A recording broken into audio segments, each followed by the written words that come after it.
Hola, ¿cómo estamos? Buenas tardes, bienvenidos, bienvenidas a Economía y Desarrollo. Bueno, pues hoy, 1 de septiembre 2023, tenemos varias novedades en el ámbito económico, por supuesto. El día de ayer se ha publicado el informe técnico a agosto de este año referido al aumento de precios en nuestro país. Bueno, pues la inflación, esto que hablamos una y otra vez, a veces no lo entendemos exactamente de qué se trata, confundimos el índice de precio al consumidor y la inflación. Así que de esto hablaremos a lo largo de esta cita con Crisólogo Cáceres, es presidente de ASPEC, de la Asociación Peruana de Consumidores y Usuarios de nuestro país, del Perú. Hablaremos de otras cosas también, de lo que hacen ellos, en qué están, nos contará un poquito. A ver si ponemos en debate serio, por qué cuando nosotros observamos que los precios continuamente suben y esas subidas o esos incrementos no se reflejan necesariamente en las estadísticas que nos ofrece, a su vez, el Instituto Nacional de Estadística. De esto hablaremos porque nos importa muchísimo. Pero antes de dar pase a nuestro invitado, a Crisólogo Cáceres, también hay que comentar brevemente acerca de que finalmente Economía y Finanzas ha terminado ese famoso marco macroeconómico multianual 2024-2027. Y este documento es la base, como todos sabemos, la base para elaborar el presupuesto fiscal del año siguiente. Esta semana fue presentado por el Ejecutivo al Congreso de la República el proyecto de ley de presupuesto para el año 2024, asimismo el proyecto de ley de endeudamiento público y de equilibrio fiscal. El próximo 6 de septiembre, este mes, se debe debatir en el Pleno del Congreso dichos proyectos de ley. En cifras, este proyecto sufre digamos, el presupuesto de este año 2023 sufre un ligero incremento de apenas 11%. Es decir, en términos absolutos, el presupuesto para el ejercicio fiscal del año 2024 será de 241.000 millones de soles. Los sectores que en principio serían favorecidos un poquito más sería educación y salud. Pero esto es en cualquier caso un proyecto. Veremos a ver si el Congreso le da algunas ideas, ajusta a la baja o la alza, redistribuye las cifras que ha propuesto Economía y Finanzas. Veremos qué pasa, a ver si el debate es serio, el debate es profundo, el debate es realmente interesante, porque ahí es donde debiera definirse el presupuesto definitivo para el año 2024. En términos reales, ese incremento de 11% pues, sería apenas 5%, más o menos, si tomamos en cuenta la inflación anual, que este 2023 cerraría en torno a 5%, del cual hablaremos seguidamente. Entonces, no es tanto el incremento del presupuesto de este año que viene con respecto al ejercicio actual. Estamos en una economía con serios problemas, técnicamente ha sido reconocida de que estamos en un proceso de recesión económica, diría yo incluso en esta inflación, porque los precios siguen subiendo, aunque las cifras oficiales no reflejan, y por otra parte la economía nuestra está totalmente estancada. Estamos en ese escenario y la gente pues percibe tranquilamente que eso está pasando. Aunque repito, las cifras oficiales y los voceros oficiales, tanto de Economía y Finanzas como del propio Banco Central de Reserva, se empecinan en decir de que las cosas están muy bien, se está generando empleo, etcétera, etcétera. Sin embargo, eso no se refleja en la economía real. Para el año 2024, el panorama es igualmente sombrío, no son buenos los indicadores que proyecta. En el marco macroeconómico multianual se estima que el año que viene tendríamos un crecimiento económico de 3.3%.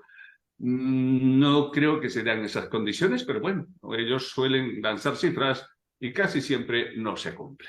Entonces, con esto lo único que están mostrando es la falta de credibilidad que tienen estas instituciones de nuestro país. Son los que manejan la economía, son los que definen la política económica de nuestro país. Sin embargo, estas políticas económicas, desafortunadamente, no están bien encaminadas y los resultados están ahí. La pobreza está creciendo, el hambre está aumentando, la desigualdad está aumentando, el desempleo está en torno al 44% de la población económicamente activa.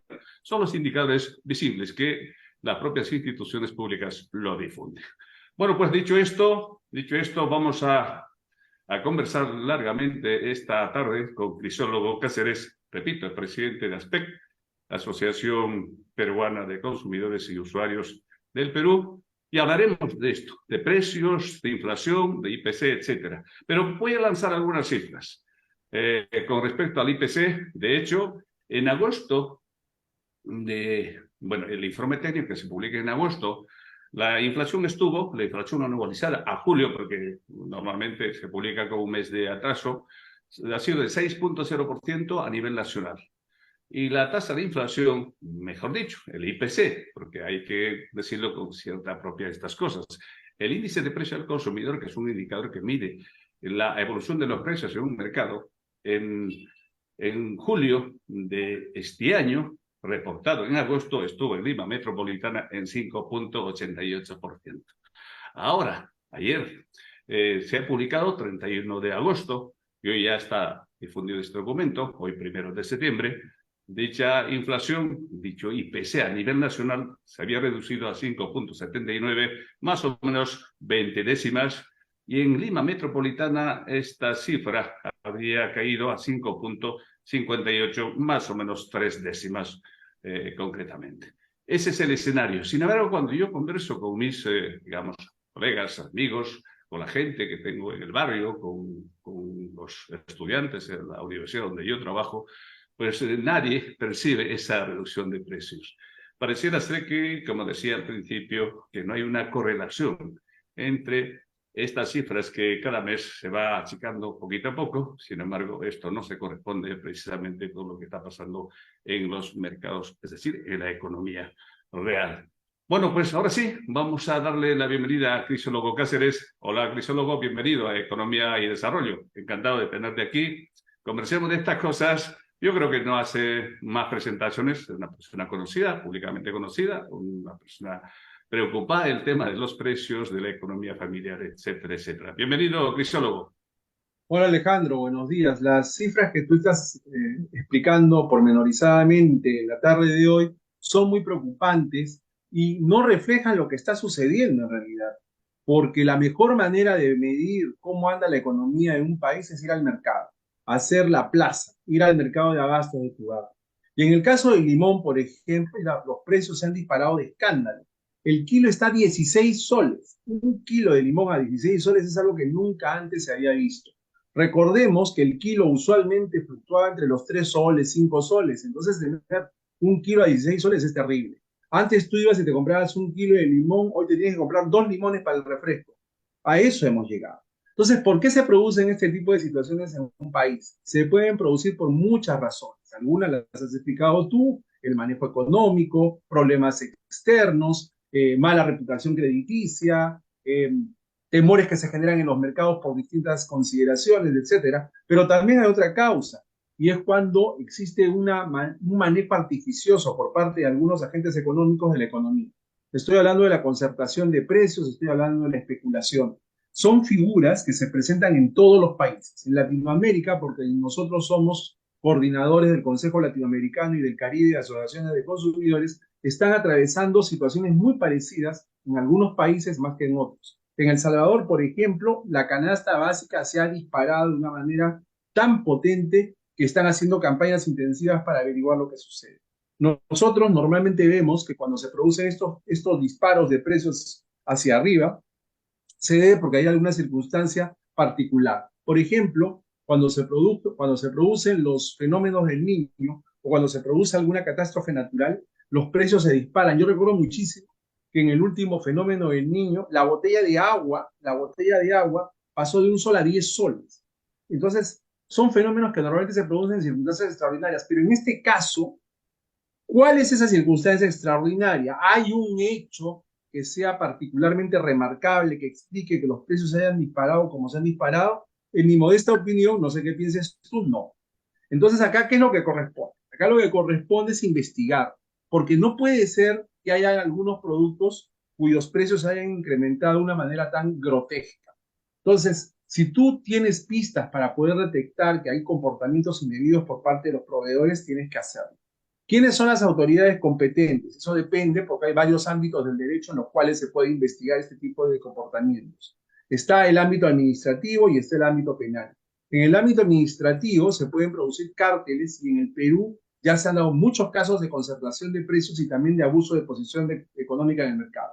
Han habido casos de concertación de precios en temas tan delicados como el papel, el pollo, medicamentos de primera necesidad. Implica, para que la audiencia que te sintoniza lo sepa, implica cuando dos o más proveedores se ponen de acuerdo para elevar artificialmente los precios de los productos. O sea, se dicen entre sí mismos, oye, no vendas más caro que esto, yo tampoco, cosa que el consumidor vaya al lugar que vaya, no importa, porque va a encontrar el mismo precio en todos los casos. Ese tipo de prácticas se tramitan ante el INDECOPI. El INDECOPI tiene una comisión de libre mercado que se encarga de conocer estos casos, pero la probanza es muy complicada.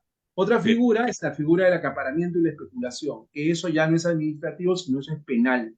En tales casos, la entidad competente es el Ministerio Público. La Fiscalía tiene que investigar, detectar si hay casos de ese tipo. Es muy curioso recordar de que la figura del acaparamiento y la especulación estuvo siempre presente en la legislación peruana. Sin embargo, durante el primer gobierno de Alan García, o el segundo gobierno de Alan García, se quitó esta figura del Código Penal. Posteriormente ha sido reincorporada y hoy en día en el Perú existen estas figuras de acaparamiento y especulación que son sancionadas. La pregunta es, ¿cuántos casos de especulación y acaparamiento se han procesado? ¿Cuántas personas han sido por lo menos sentenciadas con una pena, aunque sea suspendida por este tipo de prácticas? Hasta donde yo sé, ninguna. Entonces, como vemos, y ya con esto termino, hay muchas causas que están aparejadas a esta disparada de precios. Y lo que los ciudadanos tenemos derecho a saber es cuál es el motivo por el cual esto se está produciendo. Y no sencillamente ser testigos de lo que nos dicen las autoridades o de lo que nos dicen las personas que salen en televisión, que nos dicen, sí, pues la inflación va a llegar a tal punto, pero no te preocupes, que es manejable, o están también los tremendistas, ¿no? Que nos dicen que todo está mal. Entonces, no hay alguien, y por eso me parece interesante escuchar este tipo de comentarios como los que tú haces, no hay nadie que nos explique de manera prudente, razonable y documentada lo que está sucediendo. sí, la verdad es que a mí me gustaría contigo reflexionar sobre algo que siempre he intentado, digamos, provocar por lo menos una conversación, como lo dice muy bien, seria, rigurosa, con datos, con fuentes, ¿no? No puede ser posible que estemos nosotros en el país teniendo una inflación anualizada de solo 5,5% a nivel nacional. Cuando todo el mundo observa que los precios están subiendo, la cebolla está subiendo, el limón está subiendo, el pollo está subiendo, y de hecho tengo noticias, y yo converso con la gente de los mercados, porque hago mercado y conozco cuánto cuesta el kilo de pollo, y dice la gente, hoy pues han bajado un poquito el precio del pollo porque no hay demanda. ¿Y por qué no hay demanda? Porque los precios son excesivos. Entonces la gente no consume, la gente no compra. Pero en estos casos, si tenemos una información que es poco creíble, información que no es relevante, entonces, ¿de qué nos sirve? ¿No? Si la información no es relevante para un decisor, para una persona que toma decisiones en materia de política económica o política empresarial o política de precios, pues ¿de qué me sirve ese dato? Entonces, creo que es una primera reflexión que debiéramos hacer. Yo estoy convencido que no está correlacionado las cifras que publica oficialmente el INEI y los precios en los mercados. ¿Qué puede estar fallando aquí? ¿O es que no hay una auditoría de la calidad de los datos que publican? ¿O es que los cuestionarios que se utilizan para preguntar a los encuestados no son las adecuadas? ¿O simplemente recogen información por teléfono y la gente dice lo que quiere? ¿No es la muestra suficiente de encuestado la que está recogiendo el INE? ¿Qué puede estar fallando aquí? ¿Tienes, me imagino, alguna referencia al respecto, Crisólogo? Mira, yo lo que considero es que durante mucho tiempo se ha sostenido que tenemos uno de los bancos centrales de reserva más profesionalizados del Perú. Los consejos directivos, al menos el que está en funciones en la actualidad, están integrados por profesionales muy reconocidos. Yo conozco a un par de ellos, ¿no? Muchos años y puedo dar fe de la idoneidad profesional que tienen. Ahora, ellos hasta donde entiendo han estado realizando un trabajo acorde a sus funciones. Pero el tema es esa percepción que tú señalas en el sentido de que no se correspondería la cifra oficial con lo que vivimos en el día a día. Y también nosotros como consumidores, como ciudadanos latinos, preguntamos qué podríamos hacer. Bueno, tú lo acabas de insinuar de alguna manera, ¿no? O sea, el consumidor teóricamente debería comprar aquellos productos que están a su alcance y dejar de comprar aquellos productos que no lo están. Empecinarse en comprar productos que han subido artificiosamente de precios es el peor comportamiento que puede asumir un consumidor porque está premiando este tipo de prácticas. Y el consumidor debería poder ejercitar su derecho a la libre elección, premiando con su preferencia a los proveedores que hacen bien las cosas y castigando a aquellos que no lo hacen. Sin embargo, en países como el Perú, esta cultura del consumidor para llevar adelante lo que en otros países se conoce como huelga del consumidor no se da. Yo te voy a contar una experiencia muy propia de nosotros. Hace algunos años el tema de la concertación de precios en el papel que comenzó en Chile y se reprodujo exactamente igual en el Perú, en el caso de los papeles Tizú, en el que cuatro compañías se coludieron para fijar los precios. Nosotros frente a eso identificamos a las empresas e hicimos una publicación.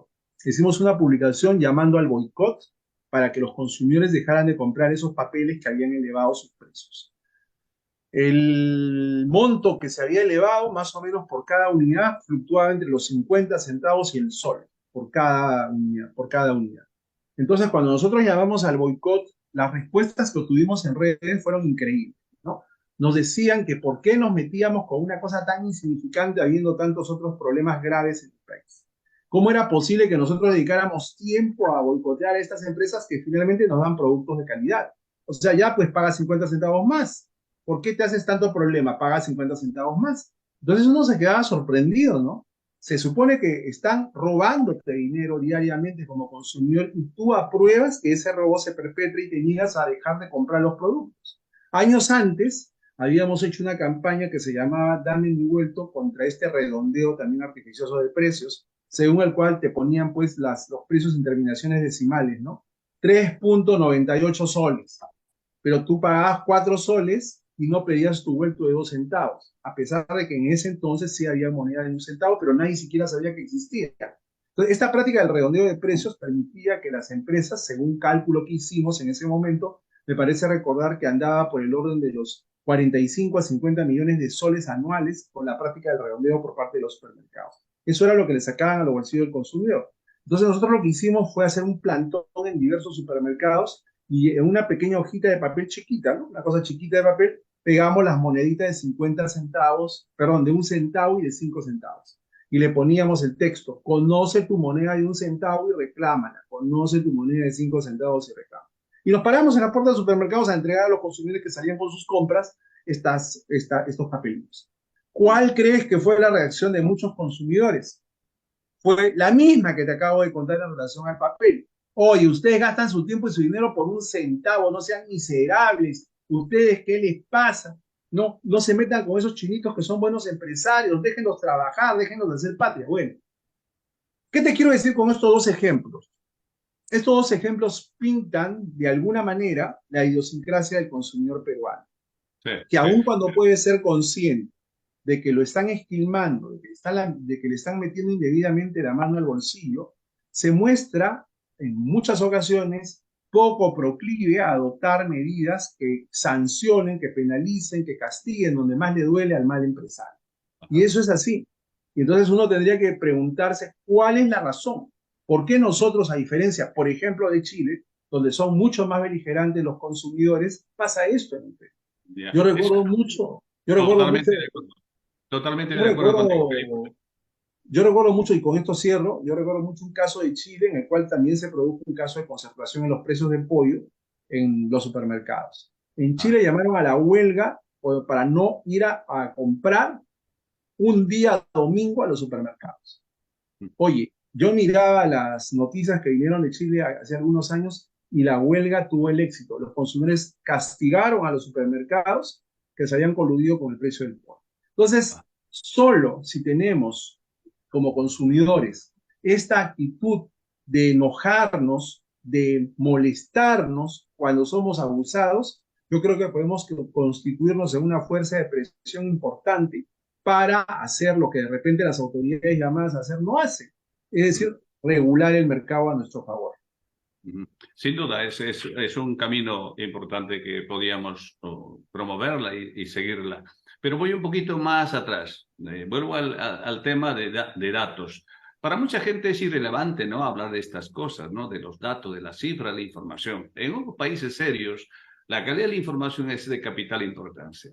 Y nosotros aquí, como no interpretamos adecuadamente estos datos, o simplemente no nos interesa, o simplemente lo ignoramos, entonces pues no pasa nada.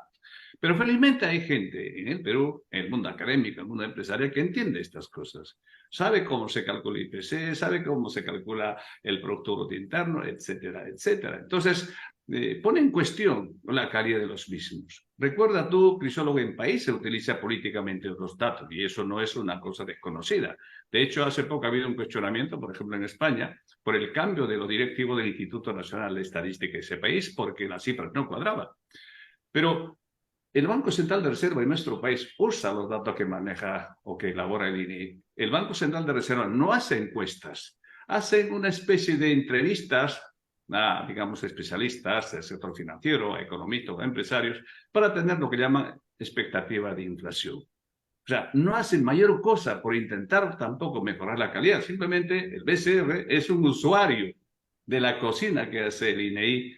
Y si tenemos ese nivel de gente que no, por lo menos no pone en cuestión la calidad de los datos, evidentemente quienes usamos esa información para temas de investigación, para temas de decisión empresarial, como decía, incluso para la propia política económica, definitivamente tenemos un insumo equivocado, ¿no?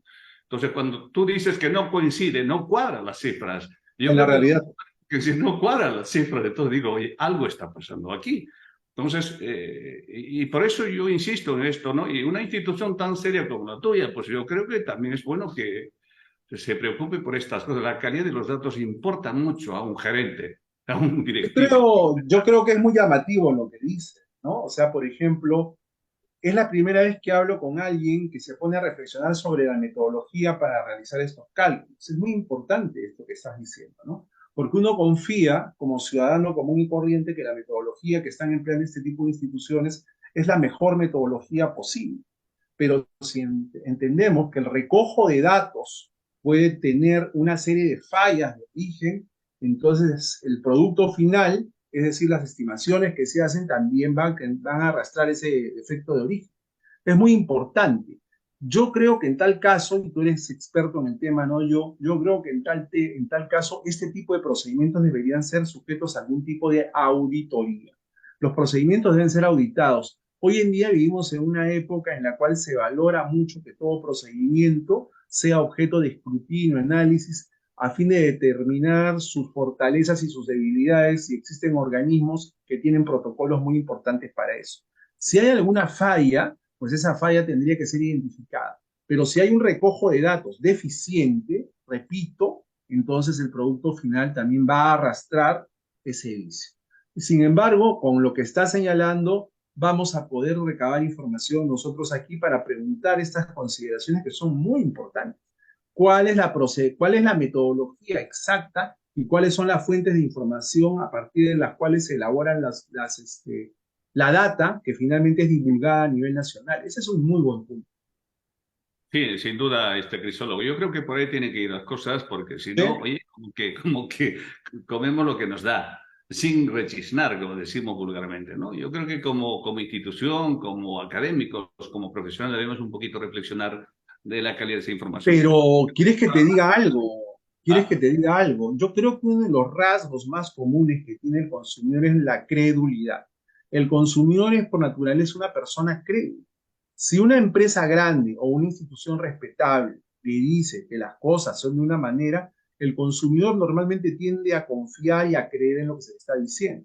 Es distinto el caso de un consumidor que va, por ejemplo, a un retail famoso aquí en Lima a hacer una compra, que va confiado pues en el buen nombre, en el prestigio del retail, y es otra cosa cuando uno va a comprar productos piratas, ¿no? Porque también hay muchos consumidores que lamentablemente van a comprar productos piratas porque son más baratos. Cuando un consumidor va a un retail, repito, toma una acción confiada, pero cuando va a uno de estos lugares, seguramente que el consumidor tiene una actitud más distante, más analítica, más para revisar si existe algún defecto chiquito, y esa actitud es algo excepcional, porque normalmente la actitud que tiene el consumidor es la primera, es decir, ser confiado, ser crédulo.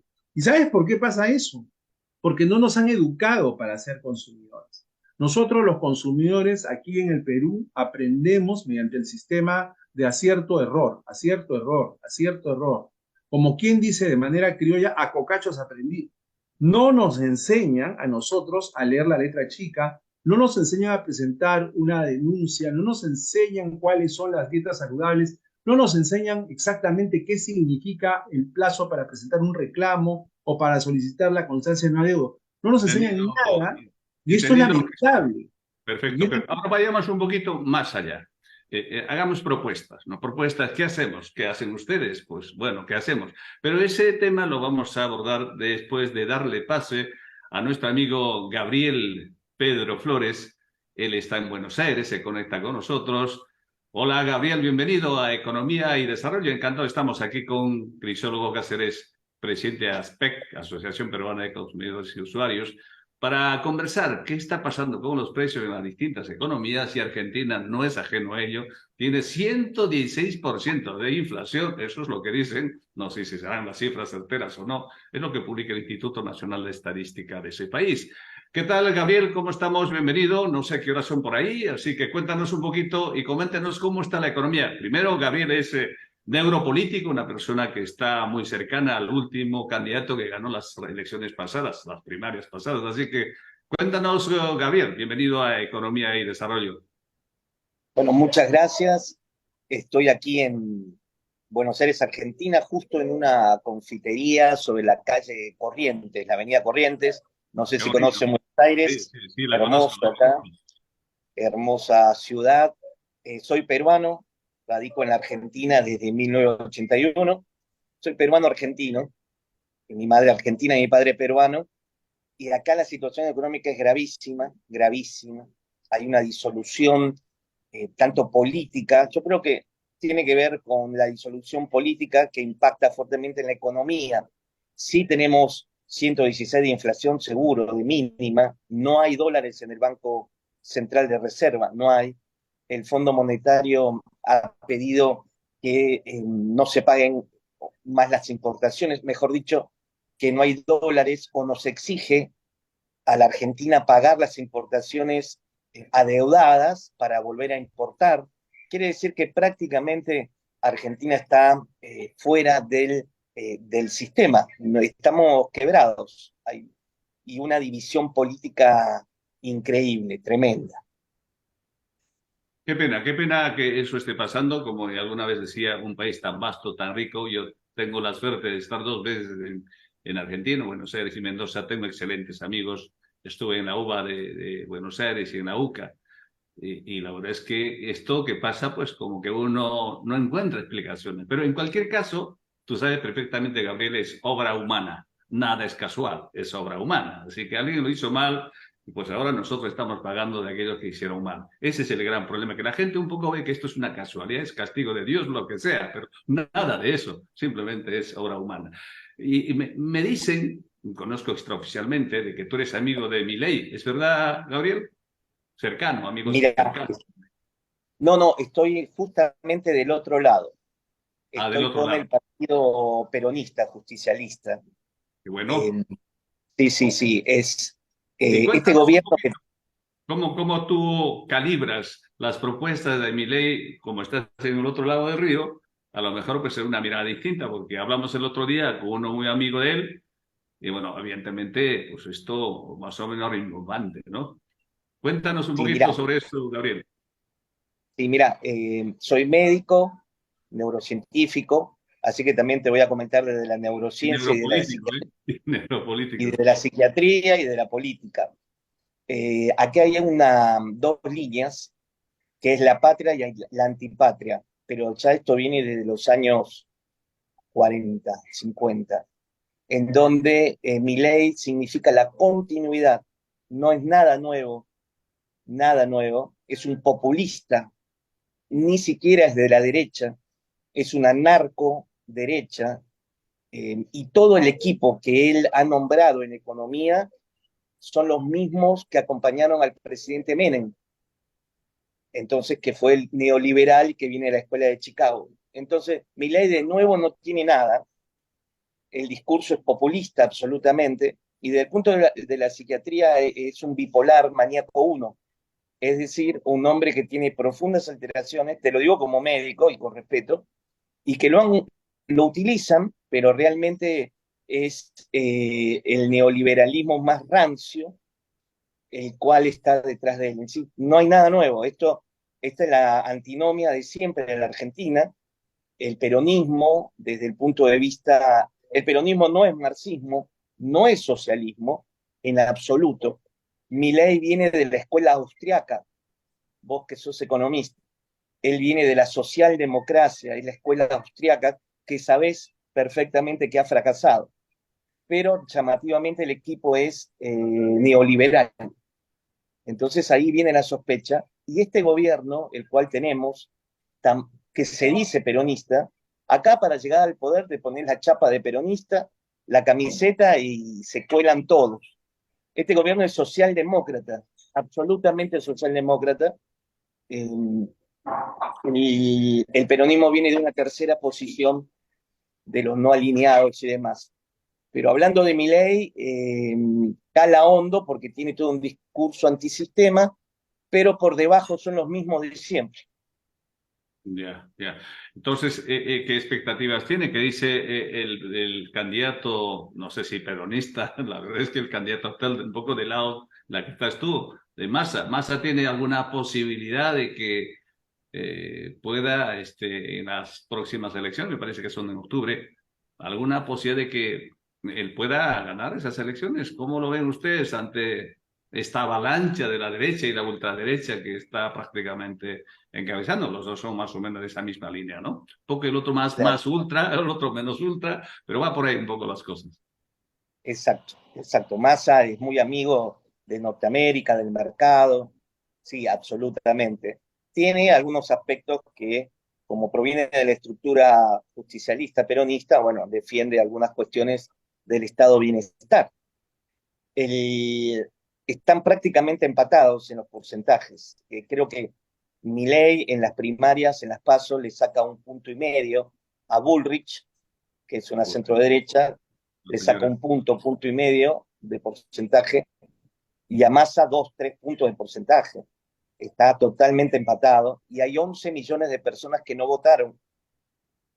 Entonces ahora en las generales esas 11 millones de personas van a entrar en el ruedo. Así que la cuestión es totalmente sin una definición.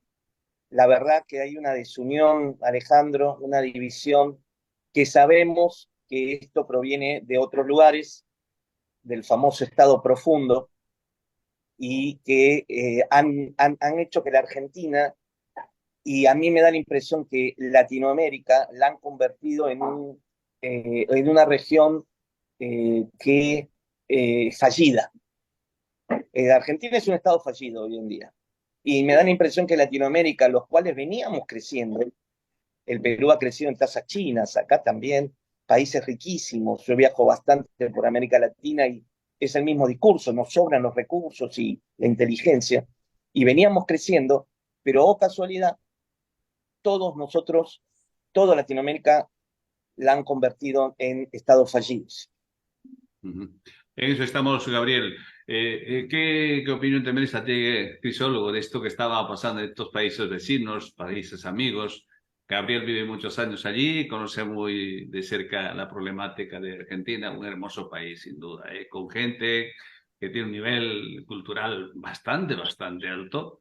Nada que envidiar a los de Europa, y a mí me consta, eso lo digo con absoluta sinceridad, y que esté pasando estas cosas, ¿no? Creo que es el país con mejor nivel de desarrollo cultural en América Latina. Tengo la suerte de conocer casi toda América Latina y haber estado un par de semanas en Argentina y me consta eso. Y me da mucha pena, sinceramente, lo que pasa en ese país. Bueno, casi en toda América Latina. ¿Tú qué dices, crisólogo, sobre esto? Estamos ahora con Gabriel.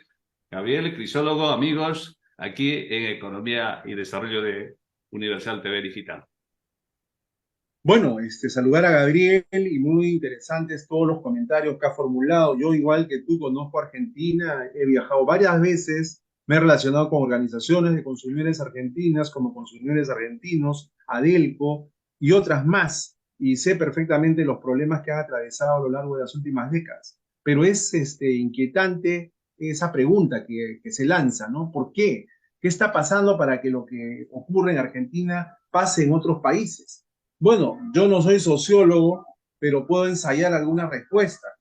La primera sería pensar que la clase política que tenemos no necesariamente es la mejor clase política, porque de repente los requisitos para ingresar a la función pública en Argentina son muy parecidos a los de Perú. En Perú, por ejemplo, para ser precandidato a la presidencia, el único requisito es ser peruano de nacimiento, tener más de 35 años y estar en el goce de tus derechos, nada más. Y para ser congresista, tener 25 años y lo mismo. Es decir, no se te pide trayectoria, no se te pide conocimientos, ni siquiera se te pide que no estés inmerso en procesos penales, que no tengas juicios por alimento, que no tengas juicios por maltrato familiar, etcétera. No te piden nada. Cuando tú vas a contratar a un vigilante, le pides más documentación que la que le pides a un candidato. Ese es un tema. Y el otro tema es el tema de la clase económica, nuestra clase empresarial. Nuestra clase empresarial, yo no sé qué tan educada esté. O sea, puede que sí, puede que no. Pero lo cierto es que tradicionalmente nuestra clase empresarial ha buscado básicamente maximizar sus riquezas antes que preocuparse por el hecho de distribuir entre toda la población para que todos ganen, todos estén felices y tengamos una sociedad más inclusiva y en la cual se respeten más los derechos. Por ejemplo, está para un ejemplo común Perú-Argentina, es el tema de la ley de alimentación saludable y los famosos octógonos en los productos envasados. Para que esa ley salga en Perú, y a ti te consta, Alejandro, fue una lucha titánica en la cual nuestra organización jugó un rol importante, porque las empresas se oponían a que los productos envasados tengan, los argentinos creo que le dicen sellos, ¿no? Tengan los octógonos negros en el etiquetado y ensayaron todo tipo de estrategias, ensayaron todo tipo de respuestas, hicieron todo el lobby posible para que esto no salga hasta que salió. Salió. Y en Argentina acaban de aprobar lo mismo, han tenido que enfrentar una lucha similar con los mismos argumentos que se esgrimieron entre. Porque normalmente lo que te dice la empresa sobre estos temas es, yo no me opongo, ¿ah? Yo estoy de acuerdo, pero tal cosa, pero tal otra, y también tal esta otra. O sea, al final se oponen. Dicen que no, pero se oponen. Entonces, este ejemplo, que es un ejemplo común a nuestros países, lo que viene a demostrar es que tenemos una clase empresarial que no necesariamente está a la altura del desarrollo. Distinto sería el caso que la clase política y la clase empresarial fueran clases instruidas y que tuvieran un sentimiento no solo de lucro o de aprovecharse de la oportunidad, sino un sentido de generar riqueza para todos. Ok, el que ya es rico será más rico y el que es pobre saldrá de la pobreza y el que está en la clase media baja ascenderá pues a la clase media intermedia. Pero eso es lo que falta, esa visión. Y para tal efecto se requiere una reforma mucho más fuerte, ¿no? En el Perú, yo no sé cómo sea en Argentina, pero en el Perú, por ejemplo, el Congreso se elige en la primera vuelta. O sea, se convocan a elecciones generales, candidatean los aspirantes a la presidencia y al Congreso. Y ahí es que se definen los integrantes del Congreso. Los que van a disputar la segunda vuelta de la presidencia se van a la segunda vuelta, pero el Congreso ya quedó electo. Y entonces eso que produce una fragmentación en la representación parlamentaria. Por eso tenemos tal cúmulo de partidos chiquititos o movimientos o bancadas que se forman al interior del Congreso. Debería, por ejemplo, hacerse una reforma constitucional para que ello no sea así y que en todo caso el Congreso sea electo en la segunda vuelta cuando ya se sepa quiénes son los dos aspirantes a disputar la final, ¿no? Pero como ves, este es un tema que da para rato y hay No, opiniones de totalmente, todo tipo, totalmente de ¿no? acuerdo. Totalmente de acuerdo contigo, Cristóbal, que eso es otro tema, es un tema que provoca mucho debate y creo que nos falta respuesta a esos grandes temas, ¿no? Desafortunadamente, los medios que conocemos, los oficiales, pues estas cosas no se plantean con cierta, digamos, con cierta sinceridad, ¿no? Siempre hablamos a media voz, ¿no? Siempre hablamos de costado, ¿no? Siempre de perfil. Pero creo que es bueno nosotros, más o menos quienes estamos ahí en el mundo académico, yo soy profesor de San Marcos, por si acaso, y bueno, pues un poco tratamos de abordar estos temas con cierta profundidad, con un cierto rigor, pero basándonos en datos, en fuentes, en cifras, en números, que es la única forma de fundamentar un argumento. Un poco en esa línea siempre nosotros trabajamos en mi universidad Y creo que también estos espacios debieran servir para eso, ¿no? Por eso yo invitaba a Gabriel. Gabriel, ¿cómo estamos por ahí? A ver, ¿cómo están las cifras? ¿Son creíbles? Las estadísticas de que se maneja mucho.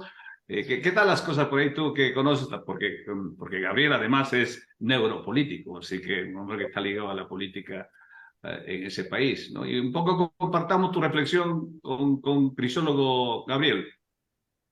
Sí, mira, la estrategia de Milei es muy buena desde la neurociencia, debe tener los mejores expertos. Vos sabés que hay laboratorios de neurociencias que vos contratás, los contrata el Partido Republicano, el Demócrata, Trump, Ecuador, qué sé yo. En Perú debe ser lo mismo, acá. El discurso es populista, muy bueno. Tenemos tres cerebros aquí adentro. Un cerebro instintivo, reptiliano, el más básico, que tiene que ver con el hambre, con la supervivencia, con los impulsos más primarios del ser humano, la agresividad, defensa del territorio, sexualidad. Después tenemos un cerebro emocional que es más complejo, en donde están las emociones. Las emociones son moléculas químicas, y después el lóbulo frontal, en donde tenemos el pensamiento complejo. En el caso de Milei, él está trabajando sobre el cerebro reptiliano, instintivo. Está tocando ese cerebro, eh, porque la Argentina ante la crisis económica, entonces hay hambre y todo eso. Y él, claro, ¿qué pasa? Eh, Hay hambre, ¿qué hace la persona? El cerebro emocional deja de prácticamente funcionar, y mucho menos es racional, mucho menos es racional. Entonces, él ataca ese cerebro y ahí viene donde la gente lo vota. Tenemos otro cerebro en el sistema digestivo, 100.000 millones de neuronas iguales que las de acá. Este cerebro digestivo es también muy instintivo, impulsivo, y te diría que votamos con el cerebro con las neuronas del sistema digestivo. Así que si hay hambre, las que van a funcionar más son estas neuronas, y otra vez en detrimento de las neuronas de la razón. Entonces después, claro, elegimos y no entendemos por qué la gente elige algo que ya está, no se entiende, ¿no? Bueno, porque, claro, este cerebro eh, está no trabajado, no funciona casi, no hay Claro. una elaboración, Instinto entonces animal, ¿no? se Digamos. vota con esto. Claro, claro, claro. Entonces las campañas se, se eligen de acuerdo, porque también hay campañas que se eligen tocando el cerebro emocional, en donde está la patria, el amor, la familia, y el racional te digo que ni se usa, porque pensá que ¿quién habla de doctrina, de ideología? ¿Cuál es la ideología de Milei, de Bullrich? Nada, sí hay, pero nadie. Y los partidos de antaño, el aprista, ¿no? ¿Te acuerdas? El PPC, tenían doctrina. El marxismo tiene doctrina, pero hoy en día no hay doctrina. Entonces, la gente no vota con esto. Aparte de las redes sociales, de la sobreinformación. Entonces, se lleva a una crisis económica sostenida a las poblaciones en América Latina para que estén funcionando con el cerebro de la supervivencia. Y son fácilmente, Alejandro, manipulables. Sí, sí. Entonces, no hay manera de entender. Sí, sí. Bueno, pues totalmente de acuerdo contigo, Gabriel. Bueno, ahora, Aspec, ¿qué puede hacer con respecto a esa preocupación que había puesto un poquito en agenda? Sin ánimo ponerlo ahí, Aspec, digamos, un poco en aprietos, ¿no? Vamos a convenir, Crisólogo, de que nuestras cifras, para mí, puedo estar equivocado y tengo derecho a equivocarme, nuestras cifras no son creíbles. Que me digan los funcionarios del Banco Central de Reserva que efectivamente es la tasa de inflación, pues no la creo. No la creo porque no coincide.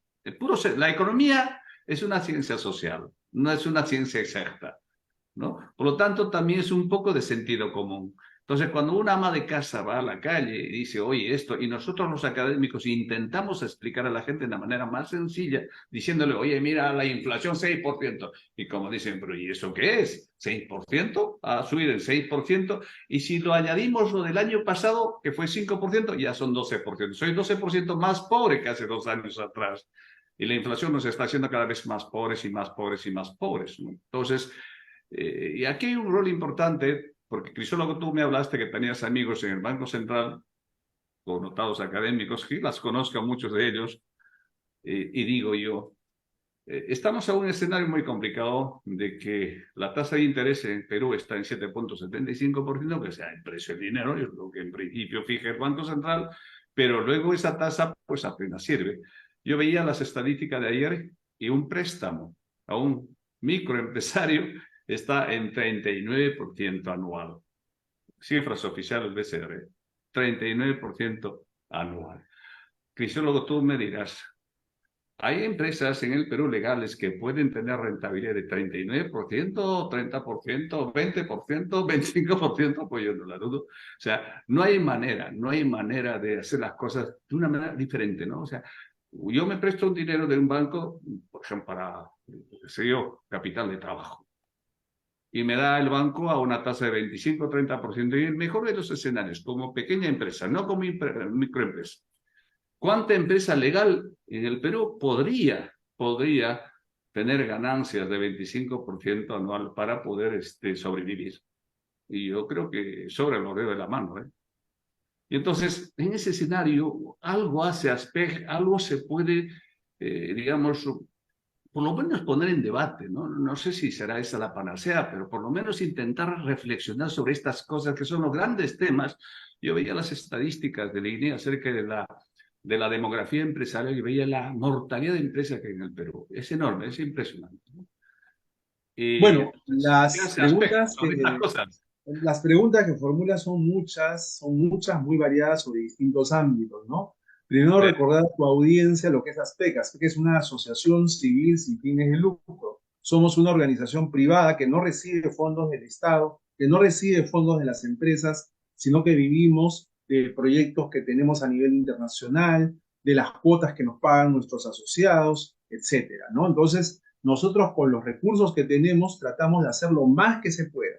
Por ejemplo, en relación a los temas tratados hoy, lo que vamos a hacer es enviar una comunicación al BCR pidiendo que nos ilustren sobre las variables que generan estos cálculos y la toma de muestras que sirven de referencia para formular sus políticas. Eso, por ejemplo, es un tema que ha salido en esta conversación y que me ha parecido de la mayor relevancia, ¿no? En segundo lugar, recordar que las entidades de la administración pública, en mérito a la ley de transparencia, están en la obligación de contestar este tipo de interrogantes, así que creo que no va a haber ningún problema. Sobre el sí. tema de las tasas altísimas de interés que nos cobran, ese es un tema complejo y deben recordar los oyentes que el Banco Central de Reserva está legalmente facultado para fijar tasas tope de interés. Tasas tope de interés. Sin embargo, en el rango, en el amplio rango que se deja para una tasa tope de interés, pueden convivir tasas tan excesivas como las que tú estás mencionando. Tan excesivas. Y eso nos lleva nuevamente a reflexionar sobre la Constitución. La Constitución establece que el rol no puede ejercer actividad empresarial, no puede hacerlo, porque únicamente puede entrar de manera subsidiaria cuando las empresas privadas no están interesadas en ello. Por dicha razón, estimado Alejandro, por ejemplo, el Banco de la Nación, que es una entidad, que es una empresa estatal, no puede brindar todos estos servicios, expedición de tarjetas de crédito, préstamos de toda envergadura, etcétera, porque está prohibido. Porque si mañana se le ocurre lanzar una línea de tarjetas de crédito al Banco de la Nación, automáticamente van a lloverle 100 acciones de amparo por parte de un montón de instituciones diciendo que están metiendo las narices donde solamente pueden estar los privados. Entonces, eso nos lleva a pensar si este rol de la subsidiariedad famosa que se sustenta en el hecho de que el Estado es absolutamente ineficiente en el manejo empresarial es un paradigma que debe ser respetado o que debería ser revisado. El ejemplo sempiterno que nos dan de la ineficiencia de las empresas estatales es Petroperú, y estoy de acuerdo, es una empresa absolutamente ineficiente, pero no por eso vamos a decir que todas las empresas lo son. Existen muchas empresas que mantienen todavía el Estado bajo su poder y no todas arrojan las pérdidas que arroja Petroperú. Pero ese es un tema ya para otro programa, porque estoy mirando el reloj Totalmente, y ya totalmente. estamos llegando al final. Solamente creo que este espacio tuyo sirve para reflexionar, para poner temas en la mesa para que cada uno se lleve lo que mejor le parezca y medite que nada esté escrito en piedra, ¿no? Todo puede ser válido en un momento determinado, pero solo puede ser objeto de revisión después. Perfecto, perfecto. De acuerdo contigo, Crisólogo. Sí, es un tema que lo ponemos ahí, lo dejamos ahí. Están las tareas, por decir, entre comillas, de ASPEC, porque controlemos la calidad de la información que usamos. Por favor, faltaría más. Momento. Gabriel, Tus palabras finales, con el compromiso de que volveremos a vernos porque nos interesa mucho conocer digamos, la propuesta del lado en la que estás tú y la propuesta que tiene, por supuesto, Milei, a ver si hacemos un debate en las próximas reuniones, porque importa mucho. Nos interesa lo que pasa en Argentina como nos interesa lo que pasa en otros países, sin duda. Así que estamos con esa preocupación siempre desde economía y desarrollo. Tus palabras finales, Gabriel, lo sentimos mucho, un tiempo muy cortito, porque temas tan apasionantes. Y bueno, pues será hasta una próxima, Gabriel. Bueno, muchísimas gracias por la invitación y cuando estén por Buenos Aires, a todos los amigos, los llevo al Monumental de Núñez, al estadio de River Plate, el equipo número 1 de la Argentina. Así que soy socio, así que están todos invitados ahí a ver al equipo de River Plate. Bueno, que pues es ya interesante. somos y yo vamos a estar por ahí, y también Alberto, que nos apoya aquí con la parte técnica. Ya está servida una parrilla, hermano, ya está servida una parrilla. Ahí estaremos, ahí estaremos. Nada, un gran abrazo virtual, Gabriel, y gracias por estar con nosotros estos minutos, y también a ti, Crisólogo. Crisólogo, seguiremos hablando del tema, porque me interesa mucho este asunto de los precios. Yo creo que está duramente golpeada la gente, al margen de las bromas, la gente está muy duramente golpeada con este tema de la subida de precios y nadie está diciendo nada al respecto. Nada, muchas gracias, Crisólogo. Gabriel, a ti nuevamente. Hasta pronto. Gracias. Muchas gracias. Buenas tardes.